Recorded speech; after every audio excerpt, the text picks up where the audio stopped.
many of us identify with our hurts, with our pains, with our traumas, with our struggles, and we identify what we've been through, but instead, we have to identify what God has called us to be. We are not fishermen, we are fishers of men.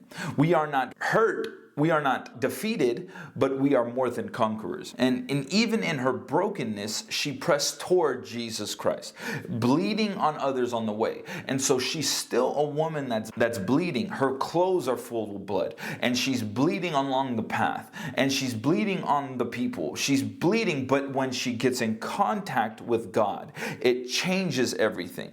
She's no longer bleeding on anybody. She's no longer bleeding out of her hurts, out of her traumas. She's no longer bleeding. And the problem is sometimes on our journey is when we are bleeding and we are hurt, we hurt others. And the thing about that is that God's grace is so sufficient in our weakness, is that even in that journey, our hurt will not just be something that affects others, but it will be a billboard for others to proclaim the miraculous power that God carries.